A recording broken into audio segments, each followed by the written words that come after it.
Hello and welcome to another podcast edition of Taiwan Talk, ICRT's weekly interview segment, bringing you conversations from and about Taiwan. I'm Keith Manconi.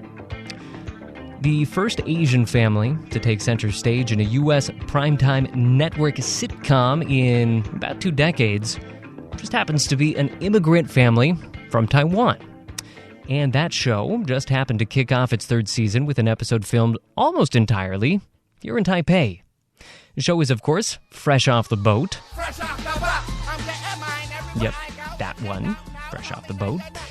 And that family is the Huangs, with father and mother, Louis and Jessica, who both grew up in Taiwan, and their 3 sons, who are growing up in the U.S. Now, usually the show deals with the family's struggles, with culture clash and fitting in the U.S., but in the Season 3 premiere, the show kind of flips the script on them. In this episode, the Huang family heads back to Taiwan to settle a family dispute. And to the surprise of Jessica and Louis, their old home takes a little bit more getting used to than they might have thought. In this scene, we can hear the younger Huangs, the 3 brothers, struggling with a Taiwan classic, mosquitoes. According to my pamphlets, it's prime biting hour. And according to Emery's face. I guess I just have sweet blood. Okay, no sweet blood, no pamphlets, no complaining. You guys need to toughen up. Stop being soft American eggs and start being 1,000-year-old Taiwanese eggs. I recently had a chance to speak with the show's executive producer, Melvin Mar, who is himself familiar with some of these identity conflicts. He's from California, but his family is from Hong Kong, so kind of direct experience with a lot of this stuff. I also realized one of our own here at ICRT has some direct experience as well. Afternoon DJ Joey C. Was born here in Taiwan, but then spent a lot of his growing up time over in Canada. And then he came back to Taiwan as an adult. So I was very curious to hear what his reaction was to the episode. So I invited him to join in the conversation as well.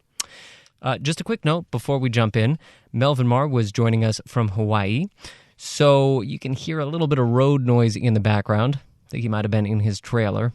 So that's what that is. Anyway, without further ado, here's the conversation. Melvin, thanks for joining us. Thank you for having me. It's very exciting. And Joey, thanks for joining us as well. Glad to have you on the show. Anytime, Keith. So let's just start off with, could you tell us just a little bit about where the idea for starting your 3rd season in Taiwan came from and why this was something that you really felt like was worth the hassle? Well, starting the 3rd season, Nanachka Khan and I were sort of just talking about what would be a good starting point. And, the show has always found a commonality amongst, immigrants and people who have families or relatives that have immigrated to America. And, she's Persian American, I'm Chinese American. But, in creating the show, we've always found similarities between our families. And that's sort of the universal thing that makes, I think, the show relatable and successful. And we talked about something that was very interesting. The first time she, as a child, went back to Iran, and the first time I went back to Hong Kong and then, southern China with my parents. And we just talked about what that felt like, being born in America, sort of hearing about stories of the old country through your grandparents and your folks, and finally getting to see it. And that was something that I thought was authentic to what we were trying to do, and what we had been doing. And it just seemed like this amazing opportunity to sort of talk about identity and just sort of where you belong as an American-born, citizen, with one sort of culture, with sort of a culture from elsewhere. And it was really fun to sort of talk about the Huang family that way. And that's when we just sort of started out breaking an idea, and then we went to the studio and said, hey, I have a great idea. Can we go to Taiwan? And, we set out to do it, So from an American perspective, I mean, this obviously is a family that comes from Taiwan, but this is about an experience that is probably shared by many, many families in the U.S., I think is kind of what you're pointing at. Yeah, I mean, that's I think that's the sort of appeal of the show. You know, it's a show here not only for Chinese Americans or Taiwanese Americans or Asian Americans even. It's for everybody, you know, through the lens of a Chinese Taiwanese family. And I think there's just a universal idea there. You know, there's a lot of people here, or everybody in America sort of has an idea of what it feels like to be, you know, an outsider. And then the extension of that is, a lot of the population is comprised of immigrants. And that's the thing that the show has always hit on, you know, and makes it very relatable to everybody. Mm. All right, well, I want to get a little bit deeper into some of those themes in just a second, but before we get there, I think it's actually pretty interesting to talk about what went into filming itself in Taiwan. I've actually talked to a number of Taiwan government officials that are trying to promote movie filming in Taiwan. I don't think that any of them had ever considered TV as something that could take place in Taiwan. So I'm really curious to hear your experience of what it was like to bring a TV film production to Taipei. Was it challenging? Was it easier than you expected? How was that? We were very fortunate. I have to give credit to where credit is due, and my good friend David Lee, who's a longtime collaborator with Ang Lee, really helped me sort of navigate a lot of it, you know. The show did a sort of a little viral video about a year and a half ago where we were sort of poked fun at, the Golden Globes in 1995, where Ang was nominated for Sense and Sensibility, but then lost to Mel Gibson. It was this whole little online video that, made it seem like the Wong family was ready, and it was the Super Bowl for the Wong family, and they were very disappointed that Ang lost. And it was just a little joke that we did to promote the show, and, I guess Ang saw it, and David, who I had been friendly with, was sort of completely bowled over by it. And when we first had the idea, even before I went to the studio, I called David, and I said, I have this crazy idea. What do you think? And, they had just finished a movie called Silence with Martin Scorsese directing. Much bigger, obviously. And I said, "Do you think this could work?" And he said, "Yeah, let's try it." And I'm behind you. Just let me know, and I'll help you navigate. And true to form, when we came to Taipei in May to scout, we went on a bunch of meetings with every minister that you could think of in Taipei City and New Taipei City, the cultural minister of Taiwan, all amazing people. Just when we got in front of them and we sort of talked about what we wanted to do, they were amazing. They were so helpful and just so enthusiastic about it, and just willing to share and share their own experiences, and we just sort of thought, this could happen, outside of the sort of normal production hardships and variables. There was a real excitement, I think, by the part of the Taiwanese government that really helped. Yeah, they're definitely very eager to get more filmmakers into Taiwan. Just to talk about some of the specifics of the filming itself. I mean, some of the more noticeable shots to me, anyway, that made it into the episode were you had some very important scenes at the Chiang Kai-shek Memorial. That was really cool, very expansive shot. And then you even filmed, I think it was in sort of western Taipei. I think it might have been Dihua Street, pretty close to my house, actually, which was pretty cool to see. So tell me about some of the cool locations that you enjoyed filming in. I mean, we picked sort of three big ones, which I think were essential to the storyline, which is something that really, visually you wanted the world to see and sort of associate with Taiwan, which is the Chiang Kai-shek Memorial, that whole area where the opera house is and the concert hall is. I thought that was it was beautiful. It's right in the middle, and that's iconically Taiwan, and the storyline sort of revolves around Ken Jeong's character, who plays Lewis's brother, getting married, and we thought, what's like sort of an iconic hotel, and the Grand Hotel sort of fit that. This amazing facade, and this like, you walk into that lobby and you're just like, you feel like you're in a different time, in a different world, and we picked that. And then there was something about Dihua Street that was just so charming and great. It was like one of these things where it just, you couldn't replicate it in a back lot, and it was definitely like, when we first scouted it and walked it, we were like, that we have to do it here. Whatever we have to do, we have to shoot here. And we sort of crafted the idea of the episode around that a little bit. And we saw a lot of other things. We saw a lot in New Taipei. We actually, the thing about the lanterns, I forget the name of the place now, but it was in New Taipei City, and it was right by some railroad tracks, and where you get to sort of lift the lantern up, and we thought that was a really cool thing. It just, production-wise, we couldn't get out to New Taipei City, so we did it in Taipei City. All right, so that's all by way of just giving our listeners a little bit of a sense of the filming itself and what went into all of that. I want to toss things over now to Joey, though, because one of the things that the episode is really dealing with is going back to the country that you were born in after you've been gone for a long time. And I think, as you've kind of already hinted at, and as the episode kind of gets at, it's a very different experience to go back. There's things that have changed about you. There's things that have changed about the country. And the episode really explores that tension, that identity crisis of how different everything can really seem once you've been exposed to a new country and kind of spent some time elsewhere.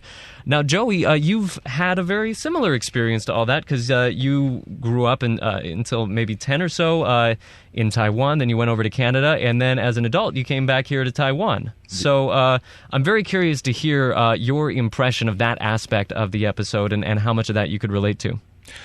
I moved back about 9 years ago, so just right out of college.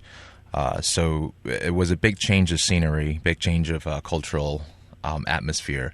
And certainly a lot of the things that were happening in this first episode of the new season, I can definitely relate with. And I think Melvin actually hit a lot of the sweet spots when it comes to cultural crisis, or identity crisis, or just feeling out of place. Coming back into Taiwan, the episode touched on arranged marriage, or the fact that seems like Asian moms always want to hit the night markets and get everything they need, daily supplies for the next whole year, whenever they come back to Taiwan. And too much schooling, and also family often, it's a skill set to be passed from generation to generation to go into night markets and learn how to haggle. So I actually am curious how Melvin knew all of these, because I think, Melvin, you're a second-generation immigrant, right? I'm first I guess it depends on how you sort of categorize it, but I'm the first generation born in the United States. And, sort of whatever we sort of put in the episode comes from some version of, your parents or your grandparents, and their relationship with the old country, and, as a child, I saw my mother and my grandmother haggle, I remember going back, and it was, you go to the night market, and literally it was start walking, like explaining that process of like haggling with somebody and the power they felt when it's like turn around and walk away, like knowing that the person would chase you, or, like that whole like dance, that intricate thing was, that I sort of witnessed firsthand as a kid, and just not understanding. And then as you get older, you think back on it, you think how ridiculous it is. But you get older though, you appreciate it, and all those little details. There's a bunch of us in the writers' room, or a bunch of them in the writers' room, that sort of have that thing, and I think some of it translates to other cultures as well. There's a great sort of specificity to the way I think people who have immigrated to the United States look back on, the culture of the place they came from, and there's a lot of commonality, And it's pretty interesting the way that you put that, because whether you look at that as kind of a silly thing, that weird dance that goes into haggling, whether that seems silly to you, or whether that seems really impressive because it's a skill that you've developed and you've gotten good at that cultural dance. It's all a matter of perspective, and that's something that kind of shifts with time, depending on how long you've been outside of the culture. And it seems like that comes across in the episode too, is that matter of perspective is something that Jessica, the mother in the family, is kind of wrestling with a little bit. Yeah, and I remember very specifically when my mother went back to China and Hong Kong when I went with her for the first time. She went through a thing that was very similar because she had sort of an idealized, memory of what it was like. And she hadn't been back in Hong Kong or China for, I don't know, it must have been 15 years. And to just sort of watch her, come to terms with the idea that the place has been sort of changing in those 15 years was fascinating, and having her sort of realize that, nothing stays the way you remember it. And sometimes it's great for it to stay there, you can't go back to it, and I think that's a very real feeling, for a lot of people. And it was something that I thought, and Notch really hit it, in her episode, was just that romanticized idea of your home, and the changing of where your new home is, and I just it's great, and I think we're the only television show on American TV that can actually talk about something like this, and it's been awesome, just to hear the reaction from everybody. And more about the things that you tend to forget if you haven't returned home for a while. For example, in the episode, just after Jessica haggled for that pair of Jordans for 600 NT, and Eddie put it on, and I knew at that point that for sure that's a knockoff, and that shoe's going to break apart very soon. And of course, surely enough, you put that into the episode, which I thought was quite beautifully done.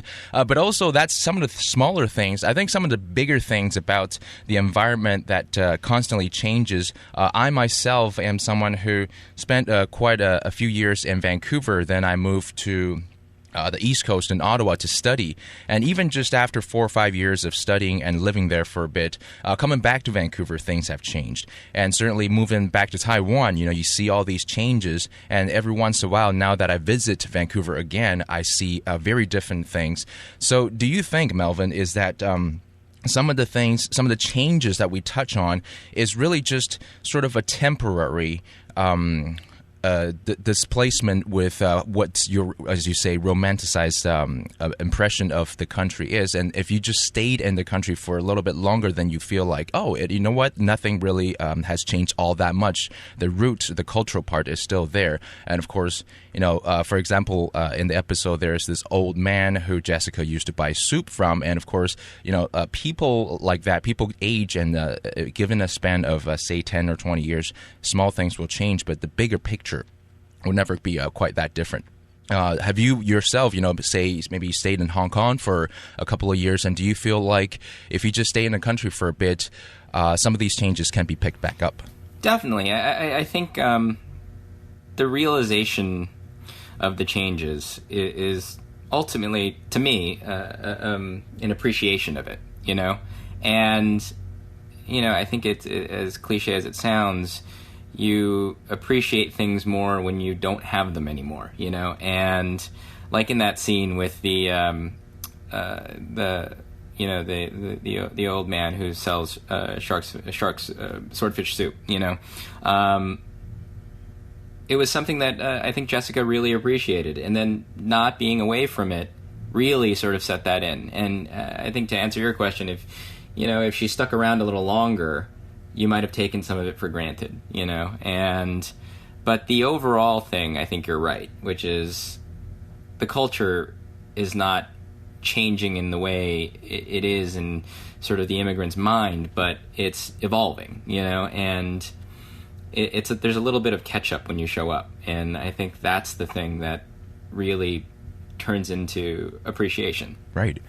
And finally, I think as we touch on identity crisis, sometimes it goes further than just the immediate material changes or discomfort we feel with something that we're no longer familiar with. Sometimes it goes further to, say the younger generation who were raised in a certain, say, Western culture like you and I were. Sometimes we avoid trying to understand the literature or maybe to watch movies or shows that were made from certain parts of the world, say in Hong Kong or Taiwan. And if only we give it a little bit more chance, sometimes we actually come to a certain type of reflection or there's something that we can reflect on if we give ourselves the chance to embrace the culture once again. And that also is a part of our identity crisis, is maybe people like you and I don't give ourselves enough opportunity to embrace our Asian side of the culture. So that's actually interesting, Joey. So you're saying when you came back, it took you a while to warm back up to the culture? I think I still don't watch Taiwan productions as much as I do Western productions, and it's just something that's become embedded in me as a part of my growing up. And I'm not sure if that's the same with Melvin, and how much he has actually taken from this culture. I it's funny because as I've gotten older, I've sort of looked back on it with a little bit of regret, like I should have spent a little more time appreciating it. Like in the episode, Evan's attitude.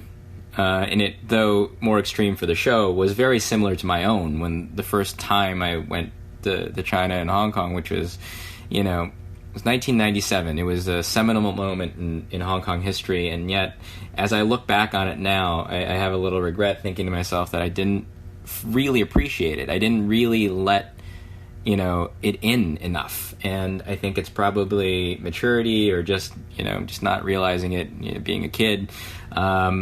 And I was chatting with a friend today, as a matter of fact, via text about it, who was there with me at the time. She happened to be in Hong Kong studying, and we. I remember I was going with my family. We'd see all the places that my family grew up at, and I just was so bored, and I was like, I can't wait to go do something else. And I remember seeking out Grace and saying, let's go hang out someplace, and she took me out, and we hung out. And looking back at it now, though it was fun to hang out with Grace, I think I probably should have spent a little more time, really sort of appreciating where my father lived, where my mother lived, and all those details. And I wish I paid more attention, And I think now, when I go to those places, now when I go to Asia, I really, as an adult, spend a little time, just soaking it in a real way, and really wanting to find the specialness of the culture and how it sort of relates to my own identity, living and being born in America, and how that sort of adds to the overall, community and society of being, Chinese-American. I want to ask a question that sort of relates to the audience that you imagine for your show. Obviously, there's huge debates going on in the U.S. right now about representation and, how, especially, we could bring up the Oscars and how white they were the last time around and pretty much every time around. But that mostly focuses on an American audience, a North American audience, what's being represented to a North American audience. But looking at it from Taiwan, I think what sometimes people in the U.S. forget is that the movies that are coming out of the U.S. are viewed by the entire world. So it's not just, what sort of movies are being made for a U.S. audience. It's also a question of what sort of movies are being made for everybody in the world and who's being represented to everybody in the world. We should point out this show is going to air in Taiwan. I think I'm contractually obligated to mention that it's on Fox Taiwan at 10 p.m. Wednesdays from October 19th, and I will mention that again later. But what do you think? Do you keep in mind at all how this is going to be viewed by audiences outside of America, or maybe even specifically Taiwan, when you put together these shows? Well, for Fresh Out the Boat specifically, I think it was one of these things where it's a huge thing to sort of be able to talk about, Asian Americans in this way, and specifically in the show, Taiwanese-Americans. And going into it, I knew there was going to be some relationship to, the world audience. It was going to be not only for the North American audience, but for the world audience, like to have that representation by Asian faces, I think is a huge thing. And and I think you're right.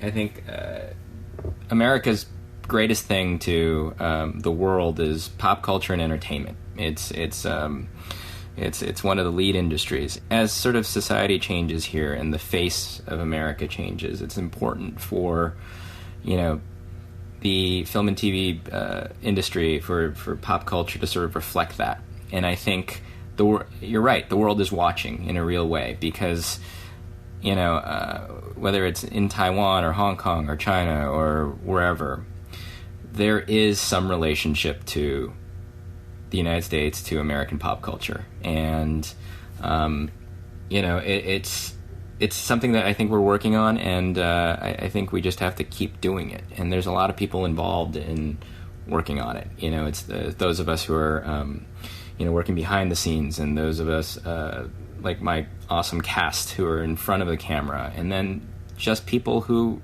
really want to change society. I run into these amazing sort of special interest groups, these Asian American groups, who have been fighting for this for years, whether it's through legislation or just programs. And, I think they're making a difference. And I think, people are starting to pay attention. I think executives in Hollywood are starting to pay attention. It's and it's really exciting. Well, just to, I guess, sum it up for myself, Melvin, in the new episode, made a reference to the movie Ghost, where it's talking about ghosts that don't exist in really the afterlife, nor in the earthly life, and also the movie Ghost. And the movie Ghost, yeah, exactly. So using that as a reference to how some immigrant families feel that you don't really exist. And I think when I was watching it, it really touched me, because I thought the movie Ghost was always about how being in that really weird juxtaposed position, you can influence things and change how you see fit, and or you can use it to do good or use it to do evil. And I think, as Melvin just mentioned, being in our positions difficult, being during our upbringing, but at the same time, we have the ability to bridge two different cultures and make our voices heard. If we can make our voices heard, then we can make a difference. And I think that is something that all of the, be it ABC, CBCs, that could really work on in the world. Yeah, I completely agree with you, and it's I give all credit to that analogy, and that with the movie Ghost, to the writers and Nautica Khan. But when she first talked about it, it made me it was a very personal thing that occurred to me when they first pitched it, which was my father, who recently passed away, growing up, would always say, don't make waves, which was something that was in the first season of Fresh Off the Boat. Jessica says it right to Eddie as he goes off to school. But in thinking about it, that was always sort of the family philosophy, which was don't make waves. They always saw themselves not quite as a part of the society. It was always like they were always outsiders. And I've been asked this question a lot because it's an election year here in the United States. And I think my father never, even though he was a citizen, he became a citizen, never felt comfortable enough to vote for whatever reason, and didn't actually take part in it, and he could have. And I think if I had it to do over again, I would encourage him to and talk to him about it. And I think that's, that's something I think hopefully the show can encourage Asian Americans, Chinese Americans to really take a part of, and step out of feeling like a ghost, All right. Well, the show is fresh off the boat. We have been speaking to its executive producer, Melvin Mar. Very good to see a show like this, even just from a perspective over here, beyond just, Asian American experience, bringing that to a network show. It's also very gratifying to see cross-cultural experiences and immigrant experiences coming to such a prominent show because we are living in a more globalized world. And I think as Joey can relate to, that immigrant experience and that going back and forth is a growing experience for folks living in Taiwan as well as the rest of the world. So all very good to see. And once again, Fresh Off the Vote will air on Fox Taiwan at 10 p.m. Wednesdays from October 19th. Melvin Mar, really good speaking to you. Thank you. Thank you. Thanks for listening to another podcast edition of Taiwan Talk. Taiwan Talk broadcasts every Monday at 8 a.m. and 6 p.m. right after the top of the hour newscast on ICRT FM 100. You can find it there. You can also find the extended podcast version, which is what you just heard, online on iTunes, the ICRT website, and a bunch of other places where you would expect to find podcasts. I also want to remind our listeners about another show that I host, Taiwan This Week, which is a weekly recap of the top news stories from around Taiwan.